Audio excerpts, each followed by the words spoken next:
오늘 설교는 전쟁 이야기를 가지고 출발해 보겠습니다. 동양의 전쟁 이론서 그러면 뭐가 있죠? 손자 병법이 있다면 서양에는 클라우제비츠라는 사람이 쓴 전쟁 노래라는 책이 있습니다. 여러분들은 잘 모르시겠지만 이 책이 굉장히 유명한 책입니다. 19세기 초에 프로이센에 살았던 한 장군, 군인입니다. 이 책은 다른 저술과 달리 전쟁의 본질과 이론, 전략과 기술, 전투적 상황 대처 등등 전쟁에 관한 종합백과서, 기독교의 종합백과서는 기독교 강요라면 전쟁 분야에 있어서 전쟁 분야의 기독교 강요다. 그렇게 이해하면 되겠습니다. 근데 내용이 좀 독특합니다. 그래서 비판가들로부터 또 비판을 받는 책인데 왜 그러냐면 전쟁과 정치의 관계가 뗄래야 뗄 수 없다라고 이분은 주장하고 정치를 위해서 때로 전쟁을 할 필요가 있다라고 욕설을 하여서 비판자로부터 폭력의 사도다라는 오명을 받고 있는 그런 사람입니다. 그럼에도 이 사람의 전쟁론은 많은 사람들에게 영향을 끼쳤습니다. 여러분 그 유명한 공산주의 이론 누가 만들었나요? 마르크스 엥겔스. 또 공산주의를 소련에다가 실시한 자를 레닌. 이런 사람 다 이 전쟁론 읽고 시작했다고 합니다. 김일성이는 말할 것도 없고요. 쿠바의 체 게바라, 중국의 마오쩌둥, 모택동 이런 사람들이 다 이 책의 영향을 받은 것입니다. 그러니까 우리가 잘 먹고 잘 살기 위해선 남의 나라를 쳐들어갈 수 있다. 그러면 이게 이제 좀 골치가 아프죠. 도덕적으로, 윤리적으로 문제가 발생하죠. 우리를 침략한 일본 같은 경우는 어떻게 평가했어요? 그러면 일본도 전쟁을 일으킨 타당성을 제공하는 거죠. 전쟁에 면죄부를 줄 수가 있는 것이죠. 인류의 역사에서 전쟁은 늘 상존하였습니다. 지금까지 인류는 세계 전쟁만도 2차례에 걸쳐서 벌였지 않습니까? 전쟁은 끔찍한 것입니다. 우리가 경험하지 못한 것이라 하여서 일어나지 않는다고 말할 수 없잖아요. 6.25 전쟁, 여기서 우리 6.25 전쟁 겪은 사람은 없어 보이네요. 저도 6.25 전쟁 이후 세대니까요. 여러분 6.25 전쟁을 겪은 사람들의 어른들의 증언을 들어보세요. 얼마나 비참합니까? 얼마나 많은 사람들이 죽었습니까? 포탄에 죽은 것뿐만 아니라 차라리 죽으면 더 나을 수도 있는 광경들, 팔다리가 막 폭탄에 떨어져 나가고 얼굴 반쪽이 날아가고 창자가 터져 나오고 온 길거리에 피투성이가 되고 이런 전쟁이 상존하고 있습니다. 우리는 지금 전쟁 국가예요. 전쟁을 하다가 지금 쉬고 있는 상태예요. 언제든지 전쟁을 재발할 수 있는 사람들, 마치 화산처럼요, 활화산처럼 그런 상태가 대한민국의 상태죠. 전 세계에 걸쳐서 2018년도 현재 전쟁을 벌이고 있는 국가나 민족들을 싹 조사해 보니까 굉장히 많아요. 아프가니스탄이라는 나라는 2001년부터 지금까지 전쟁 중에 있습니다. 몇 년 동안 전쟁하고 있어요. 엄청난 겁니다. 지금까지. 다르푸르라는 지역의 전쟁이 2003년부터 지금까지 계속하고 있어요. 여러분 이게 웃을 일이 아닙니다. 이게 비극입니다. 비극. 2005년부터는 차드, 소말리아는 2006년부터 전쟁을 하고 있고요. 아프리카의 말리, 그리고 시리아와 요르단, 이라크에서는 현재까지도 IS 잔당 매일같이 포탄이 떨어지고 지난주엔 포탄 때문에 400명이 죽었더라고요. 그걸 죽여놓고 휴전 또 선포했어요. 악랄한 거죠. 여러분, 우리 6.25 전쟁 휴전 협정 발효 직전까지 전투를 벌였던 전쟁이 영화화됐죠. 고지전이라고 들어보세요. 그거 휴전 하루 전에 벌였던 전쟁입니다. 하루만 있어도 살았을 텐데. 하루만에. 그게 인간의 본성입니다.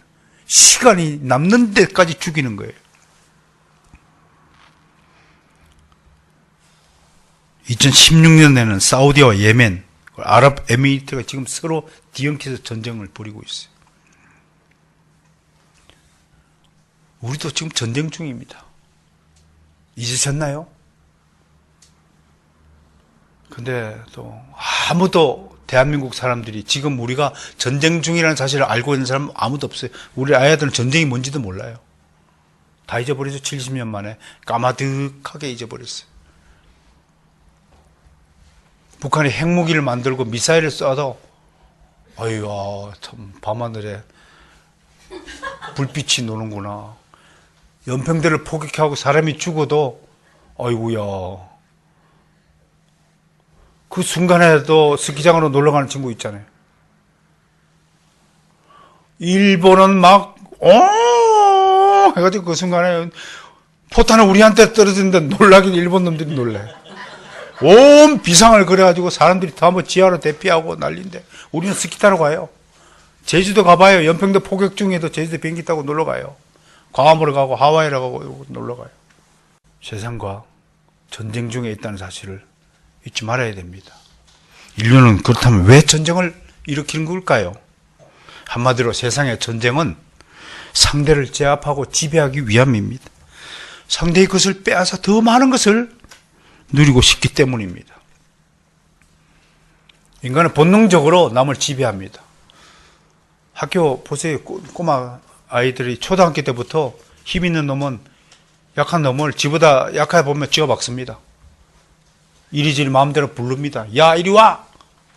지하고 같은 친구인데도 같은 나이, 같은 학년, 같은 또래인데도 무시합니다. 지가 좀 힘이 있다고 까불까불 대다가. 이런 아이는 언제 작살납니까? 지보다 힘센 사람한테 항상 당하도록 되어 있어요. 그게 인과응보의 법칙이라고 하는 겁니다. 따라서 남을 선대하는 자는 하나님이 선대하고 남을 홀대하는 자는 하나님이 더 악한 사람을 통하여 당하게 된다. 그게 인과의 응보의 법칙입니다. 하나님은요, 저 작은 소자에게 냉수 하나 주시는 그 선행을 잊지 않으세요. 여러분, 작은 일 우습게 생각하지 마세요. 작은 말 우습게 생각하지 마세요. 잘 잤니? 요즘 어떻니? 어제 저건 어떻게 지냈니? 너 감기 걸렸다는데 다 나았니? 이게 더욱 사랑입니다, 여러분. 그게 관심입니다.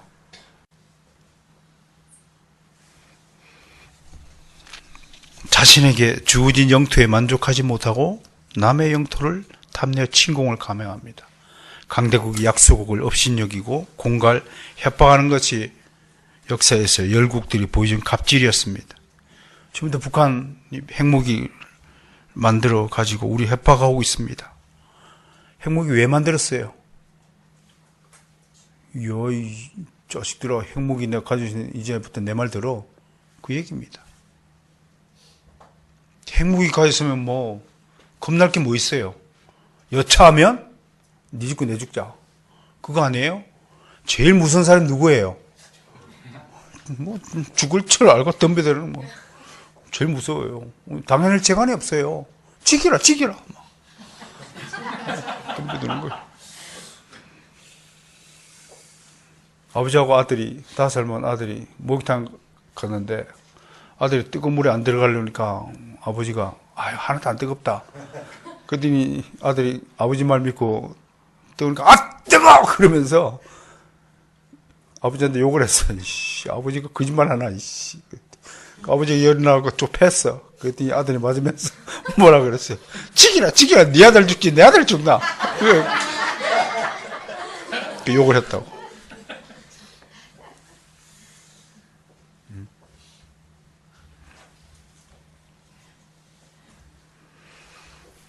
북한이 하는 모습을 보니까 참 재밌어요. 우리 민족이요. 다른 민족은 미국을 대상으로 저렇게 공갈을 해박하는 민족은 이 지구상에 없습니다. 이라크 3일 만에 멸망했어요. 후세인 막 떠들다가 미국이 어떤 나라인 줄 아세요? 전 세계 모든 국가가 1대 200으로 붙어도 못 이겨요. 그게 미국이란 나라입니다. 중국, 소련, 영국 다 뭉쳐 미국과 붙어도 못 이겨요. 왜? 무기가 완전히 다른 차원이에요. 무기 체계가. 이라크 까불다가 3일 만에 망했잖아요. 북한 저거요? 하루 반나절이면 망해요. 저거. 꼼짝없이 망해요, 저거. 그런데 그따다 대고 막 트럼프 욕을 하고 막. 응? 그러니까 북한 정권은 역사상 둘 중에 하나예요. 역사상 가장 간이 큰 정권이거나 가장 어리석은 정권 둘 중에 하나예요. 그런데 소위 철학자로 취하는 클라우제비처 같은 이들이 공공연하게 전쟁을 통해서라도 이기는 것이 중요하다고 설파하고 있다는 것은 우리를 매우 안타깝게 생각합니다. 무슨 수단을 동원해서라도 남을 짓밟고 이기는 것이 승리입니까? 어릴 때는요, 이기고 싶어서 안달해요. 싸움을 하면 어떻게 가르쳐요? 맞고 오면 대진다, 니는. 그렇게 가르치는 아버지가 있어요. 자식을. 우리 시골에 옆에 죽배이 아재인데, 죽배이 아재가 지금도 한글 표기로 죽병인지, 죽배인지 잘 모르겠어요. 늘 싸움하면, 피 안 나면 안 우는 거다. 피가 나야 울어야지 싸움하다가 울지 말라고 맨날 피 안 나면 괜찮다고 늘 싸우지 말라는 그 가르침이겠죠. 근데 요즘 부모들은요, 야, 어떤 부모는 내가 실제로 그렇게 얘기를 들었어요. 아빠가 게임값 다 물려줄 테니까 지기피 가서. 이야, 세상에. 속으로 내가 저것도 아빠라고, 아버지라고. 아버지 될 자격이 있나요? 자식을 폭군으로 만들어 아버지가 무슨 자격이 있나요? 이 세상에는요, 하나님 나라만 있는 것이 아니라 사탄이 지배하고 통치하는 또 다른 왕국이 하나 있습니다. 여러분 눈에 보이나요? 여러분 나라가 보이나요? 근데 미안하지만요, 이곳은 두 개의 왕국이 있습니다. 세상 나라는 사탄이 하나님 나라에서 추방된 이후부터 이 세상에 존재하기 시작했습니다. 처음부터 사탄은 하나님을 대적하는 자였고 거짓말하는 자였습니다. 요한복음 8장 44절에서 사도 요한은 사탄을 가리켜 거짓의 아비라고 증언했습니다. 그는 자신의 목적과 욕구를 채우기 위해 수단과 방법을 가리지 않고 하나님의 나라를 침탈하고 비난하고 저주하고 공격하기를 일삼았습니다. 이것이 사탄과 그날의 속성입니다. 역사 가운데 두 왕국은요, 가시적인 왕국을 또한 설립했습니다. 이게 아주 중요합니다. 사탄은요, 세상 열국들을 지배하는 자로 군림했습니다. 하나님 나라는 이스라엘이라는 단 하나의 나라, 유일한 나라, 1대 100의 나라를 세우셨습니다. 예수 그리스도의 승리와 함께 이제는 교회를 세우시고, 교회라는 왕국과 사탄이 다스리는 세상이라는 왕국, 두 왕국이 지금 대립하고 있습니다. 두 왕국은 완전히 서로 대립되어 있습니다. 대척점입니다. 180도 다른 존재입니다. 사상사를 공부하면서 저는 느낀 게 참 많습니다. 인간의 사상은요, 우리가 습득되어진 것이냐 주어진 것이냐 그러면 저는 단언코 사상은 주어진 것이라고 말할 수 있습니다. 물론 세상 과학적인 측면이나 철학적 측면에서는 그 무슨 말도 안 되는 주장을 하시냐고 하지만 기독교적인 입장에서 보면요, 사상은 주어진 것입니다. 하나님의 자녀가 있고 마귀의 자녀가 있습니다. 마귀의 자녀는 마귀의 생각을 합니다. 처음부터 거짓말합니다. 거짓말하는 사람은 마귀의 사상에 오염된 사람입니다. 우리는 다 태어날 때부터 거짓말하는 자입니다. 거짓말 안 해보고 지금까지 살아오신 분 손들어 보세요. 하루에도 수없이 우리는 많은 거짓말을 합니다. 잘 있었냐? 잘 있었어요. 그것도 거짓말입니다. 잘했긴 뭘 잘했어요? 응? 너 엄마 아빠 사랑하냐? 예, 사랑해. 거짓말입니다. 뭐 안 해준다고 그렇게 엄마 아빠 속을 썩여 놓고 사랑한다고 거짓말입니다. 다 우리 거짓 아비 자식들이었습니다. 그러니까 지금도 사탄의 왕국과 교회라는 하나님의 왕국은 서로 싸움을 하고 있습니다. 전쟁 중이죠.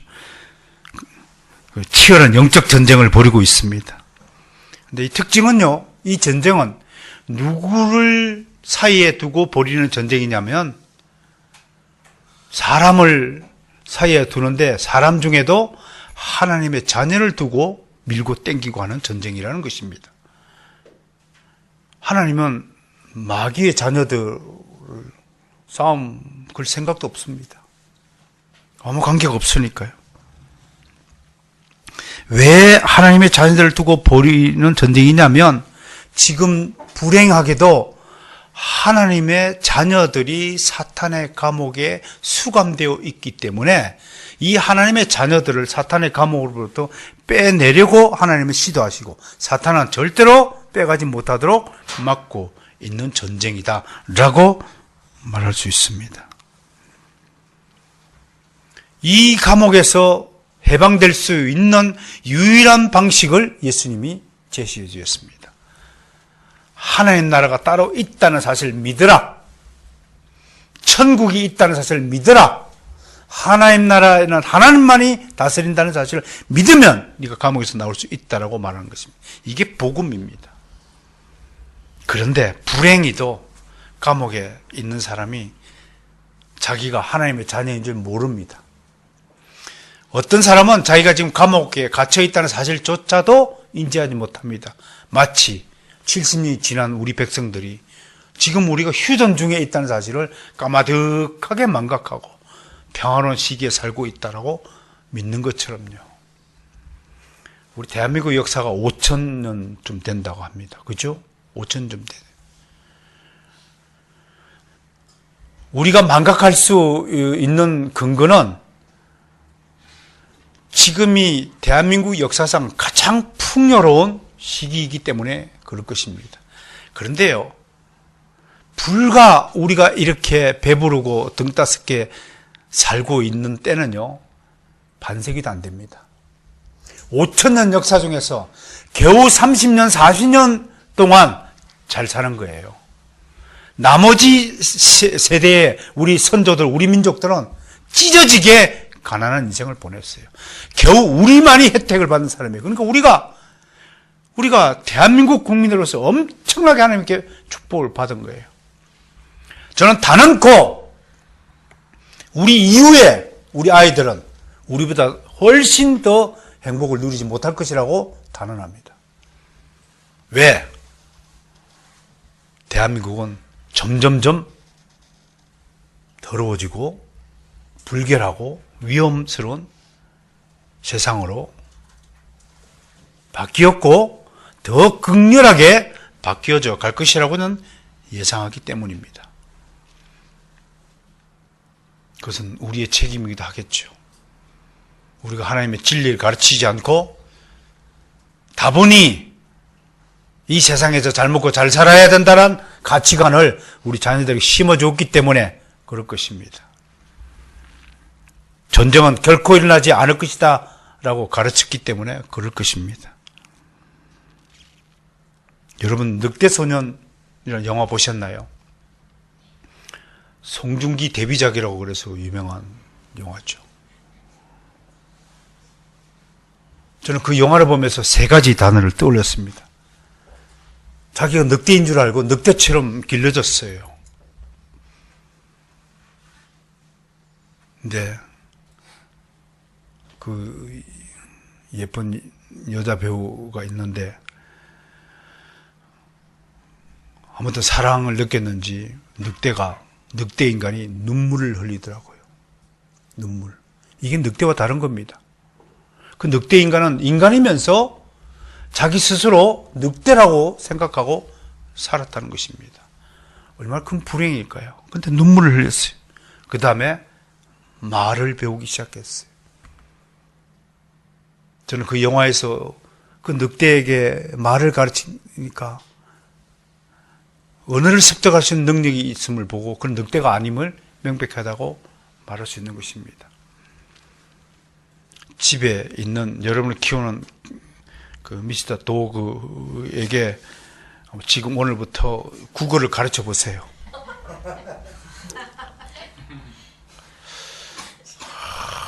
한 1000년 동안만 가르쳐 보세요. 1000년만. 말할 수 있을까요? 아무리 가르쳐도 멍멍 이해 말하지 못할 겁니다. 언어를 할 수 있다는 것은 인간이라는 반증입니다. 세 번째, 제가 정말 이 영화에서 늑대 소녀는 인간일 수밖에 없다는 명백한 증거를 그 영화가 보여주고 있음을 발견한 것은 바로 기다림이라는 것입니다. 40년, 50년을 기다려서 다시 그 소녀를 그곳에서 기다리고 있었습니다. 왜? 소녀가 떠날 때 기다려 다시 올게 라는 편지를 남기고 갔는데 그걸 진짜로 믿고 진짜로 믿었을 때는 늑대고 기다리는 것 자체는 인간이라는 뜻입니다. 여러분, 우리가 누굽니까? 우리는 하나님의 자녀입니다. 그런데 예수님 믿기 전까지는 하나님의 자녀이면서 늑대 인간이었다는 사실을 기억하시기를 바랍니다. 아무튼 이 감옥에서 빠져나온 유일한 길은 복음을 듣고 주님을 믿는 일입니다. 이 복음의 구원의 길과 방법과 영원한 생명이 담겨 있습니다. 또 이 복음은 하나님 나라에 관한 소식입니다. 하나님의 나라에 대한 지식과 정보를 전혀 갖지 못한 사람들에게 진짜 하나님 나라가 존재한다는 것을 알릴 소식이 복음입니다.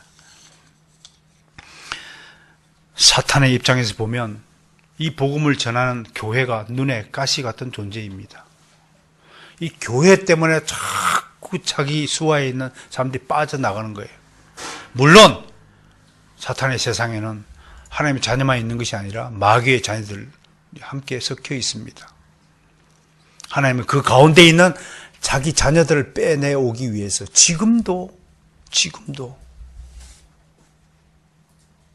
우리에게 명령하십니다.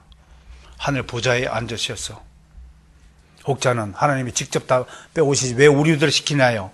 라고 말합니다. 그걸 신학적으로 상급 이론을 하는 것입니다. 하나님 직접 다 빼오면 우리가 천국 가서 받을 상급이 하나도 없습니다. 하나님이 다 하면 우리 존재 가치가 없습니다.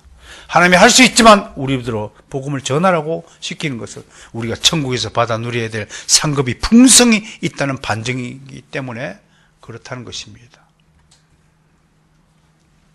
여러분이 교회에 와서 청소 안 하고 여러분들은 주일만 되면 따박따박 앉아가지고 숟가락만 들고 있다가 다른 목사와 여러 사람들이 예배를 다 준비해 두니까 딱 앉아가지고 밥만 먹고 가는 수도 있지만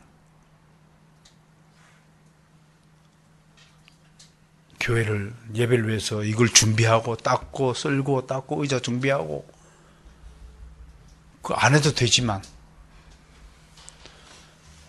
그거 하는 사람이 주님의 상급을 더 많이 받을 것이면 틀림없고 또 그래야 되지 않겠습니까?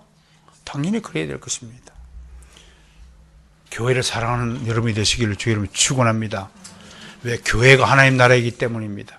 이 교회가 사탄의 왕국을 쳐부수는 영적 전쟁터요.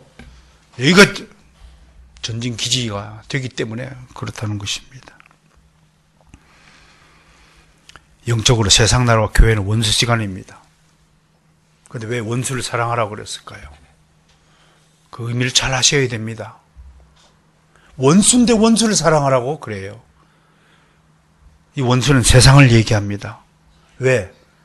요한복음 3장 16절에서 하나님이 세상을 이처럼 사랑하신다고 말하는 그 세상입니다. 하나님이 지으신 세상을 우리는 사랑할 수밖에 없습니다. 그런데 그 세상이 원수가 됐네요. 그러니까 예수님이 원수를 사랑하라고 그랬어요. 하나님 만드신 것을 사랑하라고 말했습니다. 원수는 세상을 일컫습니다. 그러나 세상이 행하는 악은 미워하라고 가르친 것입니다. 세상 자체는 사랑해야 돼요. 세상에 행하는 악은 미워하는 것이 원수를 사랑하는 말씀에 담긴 진짜 의미입니다. 그러므로 여러분, 죄는 미워해야 돼. 죄인은 미워할 수 없습니다. 우리 눈에는 누가 마귀의 자녀고 하나님의 자녀인지 모르기 때문에 우리는 내 이웃을 내 몸같이 사랑하는 것만이 원수를 사랑하는 유일한 방법인 것입니다. 여러분, 사랑하시기 바랍니다. 10주년 맞아서 옆 사람하고 인사 좀 합시다. 정말로 사랑한대. 사랑합니다 그러면 좀 쑥스러우니까 좀 사투리를 쓰면 좀 안 쑥스럽잖아.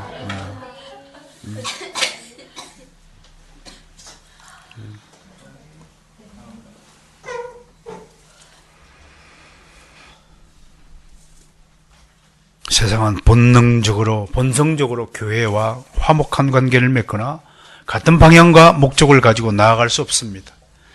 사탄은 복음이 울려 퍼질수록 자신의 왕국이 축소되거나 파괴된다는 것을 잘 알기에 쉬지 않고 경계하고 교회를 죽이고자 시도합니다. 여러분 눈에는 이게 별게 아닌 것처럼 보일 수도 있죠. 사탄의 입장에서는 이게 어마어마한 지금 암덩어리입니다. 이게 사탄의 입장에서는 그렇다. 사탄의 입장에서는 이게 어마어마하게 두려운 존재입니다. 우리 지들한테 쳐들어가지도 않잖아요. 우리끼리 모여서 예배드리고 우리끼리 모여 즐겁게 밥 먹고 찬송하고 할 뿐인데 사탄이 이것 자체가 자기를 괴롭히는 행위라고 하는 거예요. 여러분, 악한 사람과 선한 사람이 한 동네에 살아요. 착한 사람은 모든 사람이 다 잘 사는 걸 원합니다. 악한 사람은 나보다 잘 사는 놈은 절대 용납하지 않습니다. 그게 본능입니다. 지가 제일 잘 살아야 되는데 지가 제일 잘나야 된다고 생각합니다. 이런 녀석들이 학교에 가면 일진이라고 부릅니다. 이런 녀석들이 사회에 나오면 조폭이라고 부릅니다. 조폭이 권력을 잡으니까 김정은이 같은 괴물이 태어나는 겁니다. 후세인이 같은 괴물이 태어나는 겁니다. 사탄의 귀에는 복음의 소리가 가장 듣기 싫은 소리입니다. 복음을 전하는 교회나 성도들을 호의적으로 대하지 않습니다. 본능적으로 호의적으로 대할 수가 없습니다. 사상적으로 빨갛게 물든 사람은 절대로요, 기독교의 복음을 싫어합니다. 기독교적인 인생을 싫어합니다. 하나님 방식의 삶을 저주하죠. 그래서 늘 교회 사역을 방해하고 성도들을 조롱하거나 비난하고 핍박하고 온갖 악행을 저지릅니다. 해석도 다른 겁니다. 여기서요, 근데 중요한 것 하나 지적하려고 합니다. 많은 성도들이 실수하는 부분이 있어요. 이건 바로 싸움에 대한 원칙과 적용의 문제인데요. 여러분, 나를 공격하는 사람들에 대해서 가장 자연스러운 대항은 눈에는 눈, 이에는 이. 이거 동해 보복의 법칙이라고 합니다. 그렇게 행동하는 겁니다. 사탄과 그 수하들은 자기들이 당한 만큼 보복하는 사람들입니다. 맞은 만큼 때리는 겁니다. 네가 내 오른팔 때렸어? 너도 오른팔 때야. 딱 때리는 겁니다. 지는 한 대 맞았는데 때릴 때는 두 대를 때리는 것이 사탄의 특성입니다. 보복하는 세력들입니다. 그래야 직성이 풀리고 그래야 또 공정한 세상이 된다고 말하는 것입니다. 그런데 간혹 안타깝게도 성도들 중에도 이런 방식의 대응을 하시는 분들이 있다는 것입니다. 이걸 지적하고자 하는 것입니다. 지금도 광화문에서 서울시청 앞에서 이런 행동을 하시는 분들이 계시는데 참 안타깝습니다. 물론 악의 세력과 싸우는 일을 성경이 독려합니다. 대표적인 사례가 에베소 6장의 가르침 아닙니까? 여기서 사도 바울은 마귀의 관계를 능히 대적하기 위해서 하나님의 전신갑주를 입으라 라고 우리에게 권면합니다. 그리하여 통치자들과 권세들과 이 어둠의 세상 주관자들과 하늘에 있는 악의 영들을 상대하라 라고 6장 12절에서 선포합니다. 그리고 그 다음에 재미있는 구절이 구체적인 무기들을 소개하고 있습니다. 우리가 싸워야 될 무기.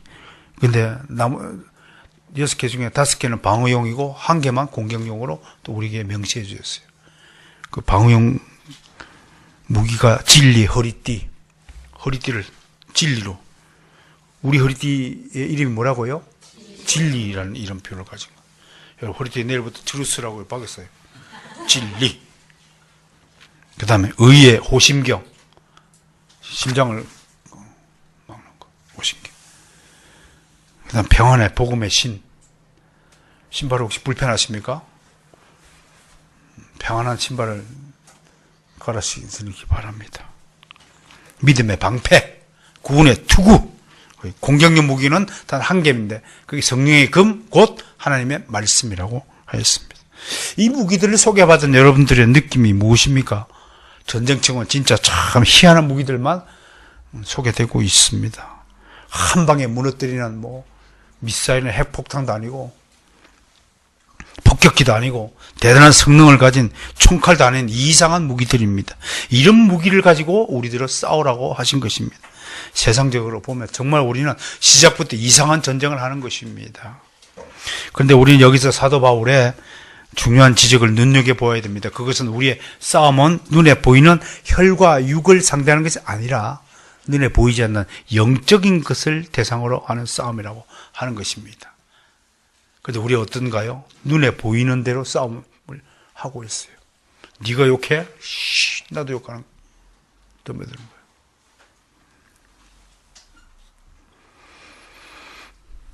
그러므로 성도들이 유념해야 할 것은 우리는 힘과 능력과 혈기로 싸우는 것이 아닙니다. 우리는 단지 하나님의 말씀만 가지고 싸우는 사람들입니다. 저도 이것 때문에 많이 실패한 사람입니다. 우리 대한민국 사람들 97%가 욱 기질이래요. 97%가 욱 하는 기질이래요. 욱하지 않는 분들 보면 대단하신 분들이에요. 이런 분들은 대한민국에서 천연기념물로 지정해야 보존해야 될 분들이에요. 하나같이 욱해요. 얼마나 성질머리가 개떡 같은지 몰라요. 나이 60이 되었어야 비로소 저도 좀 차분해지는 것 같습니다. 좀 수그러들어진 것 같아요. 왜? 확실히 남자는 기운이 빠져야 사람이 됩니다. 아내 여러분, 남편 기다릴 때까지는요, 돌아라 뜯을 필요가 없어요. 60만 되면 다 알아서 돌아옵니다. 치마 밑으로. 그때는 자기 왕국이 건설되잖아요.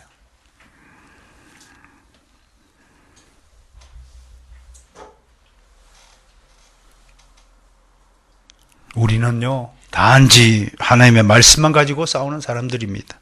누군가 거짓띠로 나를 묶고자 한다면 진리로 거짓을 물리치시길 바랍니다. 누군가 내 심장에 사탄의 이름표를 붙이려고 하면 나는 얼른 예수 그리스도의 이름표를 다 가슴에 달고 넌 크리스찬이야! 라고 말해야 됩니다. 누군가 가죽 신발을 신고 주님의 정원을 짓밟고자 하면 얼른 우리는 평안의 신발을 갈아 신으라고 권해야 됩니다. 누군가 황금 방패로 불화살을 막는다고 황금 방패를 들고 있다면 우리는 황금 방패 팔아서 빨리 가난한 사람에게 나눠주고 우리는 믿음의 방패를 들고 사탄의 불화살을 막아야 됩니다. 이 세상에 어떤 방패로도 사탄의 불화살을 막을 수 있는 방패는 존재하지 않습니다. 오직 믿음의 방패만이 사탄의 공격을 맞아들일 수 있습니다. 누군가 나의 구원을 빼앗기 위해 나의 머리에 사탄이 주는 화관을 씌우려 한다면 얼른 구원의 투구를 쓰시기 바랍니다. 왜 이렇게 못난 싸움을 우리가 해야 하는 것입니까? 그것은 바로 그리스도께서 이와 같은 방식으로 싸우셨기 됩니다. 그리스도께서 바로 이와 같이 싸워서 이겼기 때문에 그런 것입니다. 그래서 오늘 설교 제목을 주님의 승리 방정식이라고 한번 붙여 보한 것입니다.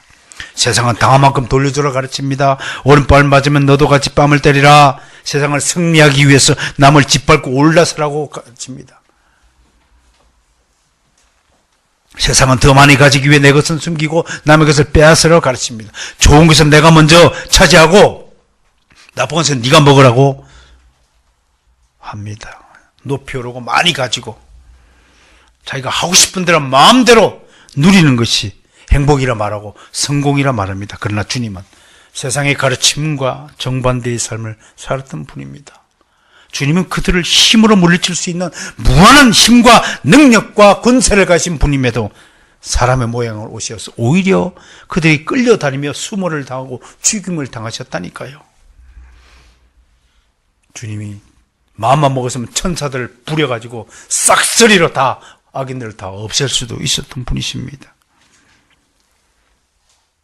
여기서 잠깐 하나 살펴볼 것이 있는데요. 히브리서 1장과 2장에 나타난 예수님의 모습에 대한 비교입니다. 1장은 꼭 같은 아들을 소개하는데 1장에 소개되는 아들은 신성적인 능력을 가진 천사보다 우월하신 그리스도를 증거한다면 히브리서 2장에서 나타난 아들은 완전한 인간으로서의 아들을 설명하고 있다는 것이 다른 것입니다. 그래서 이 신학적으로 성경학자들 앞에 것을 높음의 기독론이라고 부르고요.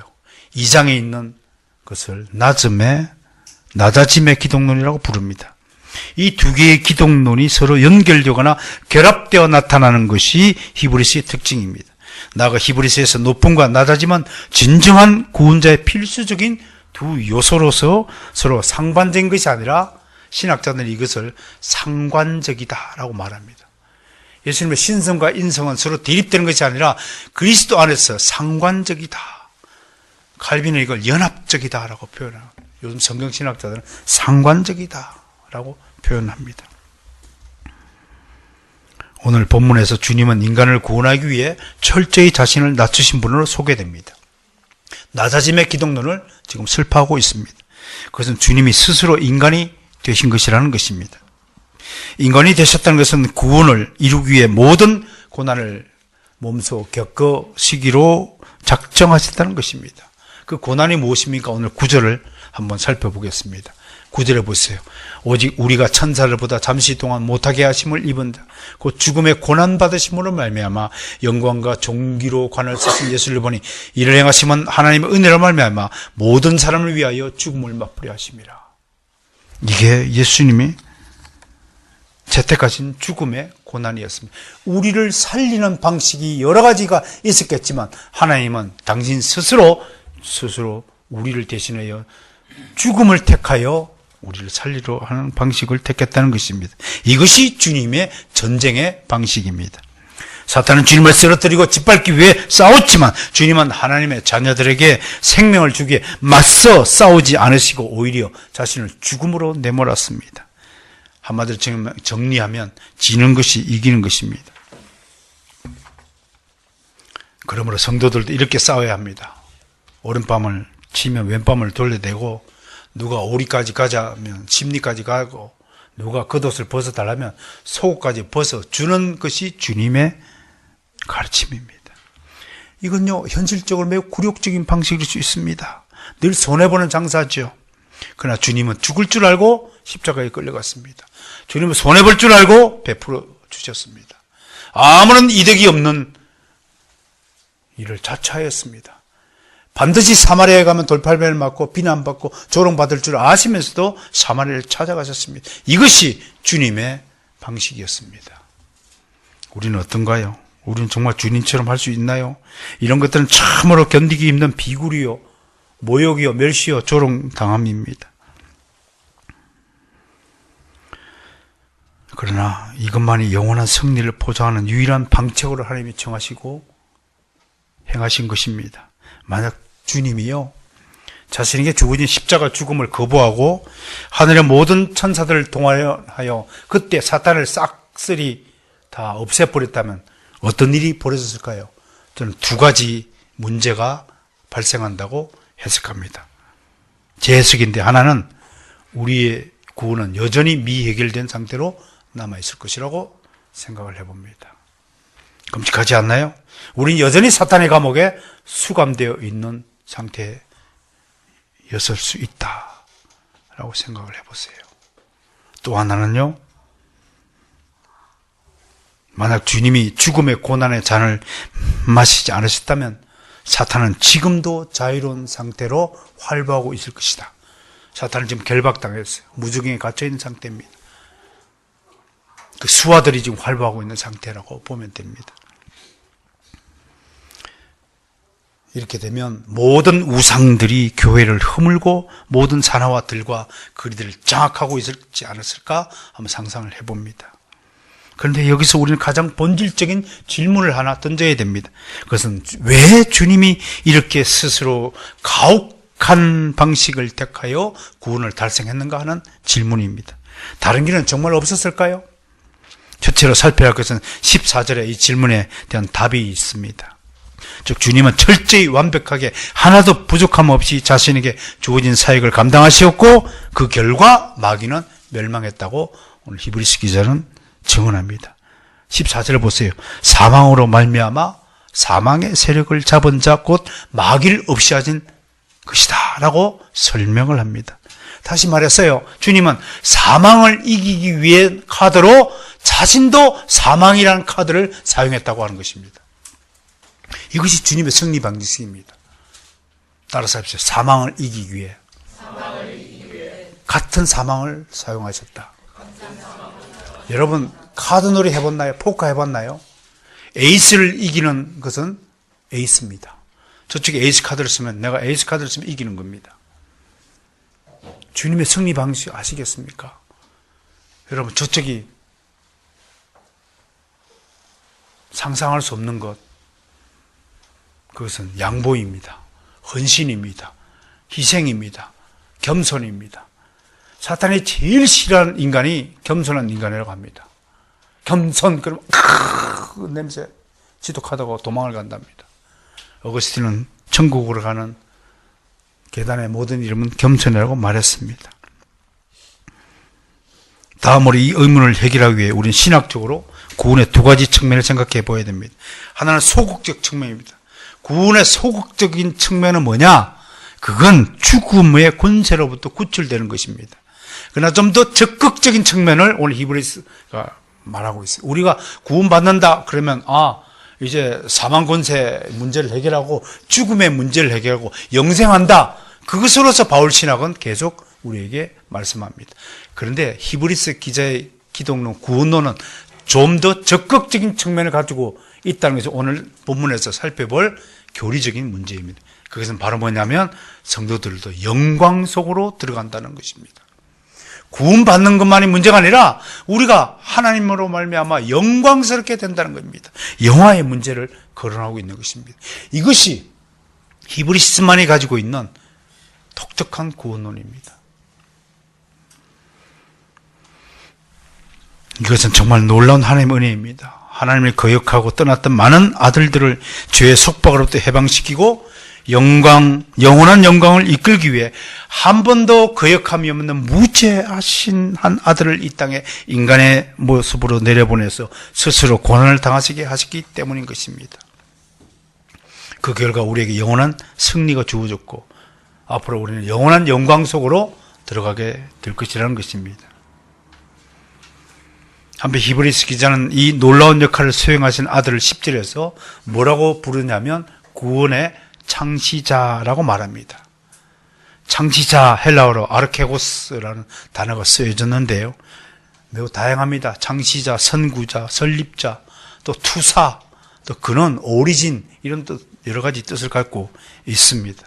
히브리서 기자는 아마 예수께서 아들들을 위한 구원을 가능케 해주셨을 뿐 아니라 그 구원의 길을 앞서갔다는 측면에서 우리 선구자가 되신다는 뜻으로 이 단어를 사용한 것 같습니다.